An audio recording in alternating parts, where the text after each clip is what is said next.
Olá, pessoal do sétimo ano. Bom, nós vamos trabalhar um pouquinho hoje sobre a questão de imigrantes e migrantes, tá certo?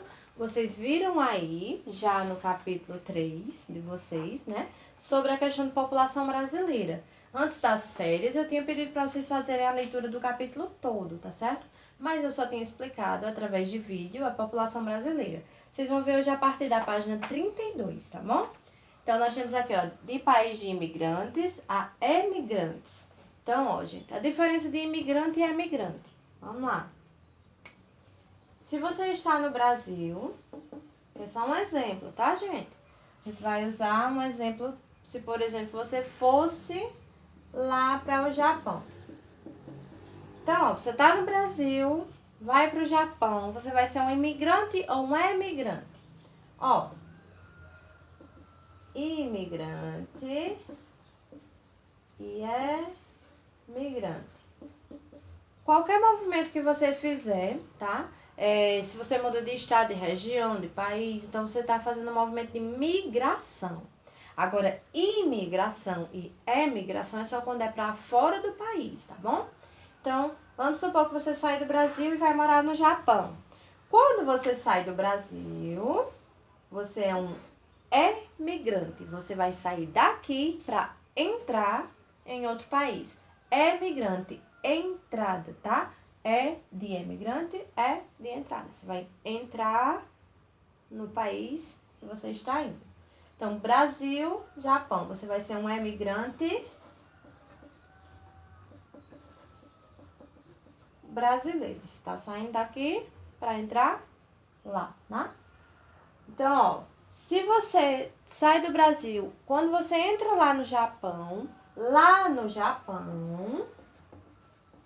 quando você já está lá no Japão, você vai ser um imigrante brasileiro lá dentro do Japão.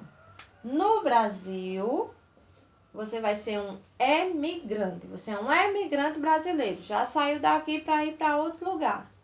Quando você entra nesse local, no Japão, na Itália, na Alemanha, qualquer país que você for, você vai ser um imigrante brasileiro dentro daquele país, tá bom?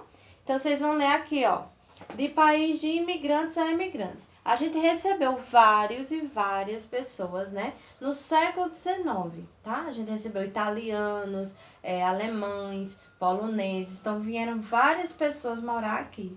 Além dos portugueses e espanhóis, né, que a gente já tinha aqui. Portugueses no início da colonização, espanhóis, a gente começou a receber espanhóis, holandeses, franceses depois disso. E no século XIX a gente começou a receber gente de toda parte.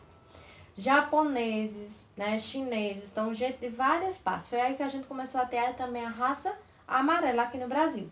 Gente, esses imigrantes que vieram para cá no século XIX, eles vieram em busca de de trabalho. Então a gente precisava de mão de obra para trabalhar na economia do café. Então, o café estava em alta, era a principal economia do Brasil no século XIX. No caso, no Sudeste, né, São Paulo, Rio de Janeiro, eles tinham aí, no caso, uma grande produção de café, porque era a principal economia do nosso país. Então, a gente precisava de muita mão de obra. Só que aí aconteceu o contrário. Com o passar do tempo, século XX, a gente começou a ter emigrantes. As pessoas começaram a sair do Brasil para ir procurar emprego em outros países. Foi aí que a gente começou a ter uma grande imigração em massa, no caso. Várias pessoas saindo daqui para ir morar nos Estados Unidos, para ir morar em países da Europa, né, para ir morar no Japão. Então a gente começou a ter digamos que assim, esse movimento contrário. A gente recebia muita gente, recebia muitos imigrantes, e agora nós tínhamos muitos emigrantes. E nós temos aí uma coisa chamada fuga de cérebros. Essa fuga de cérebros é o que vocês vão fazer a pesquisa de hoje. Daqui a pouquinho eu falo mais com vocês, tá bom? Bons estudos!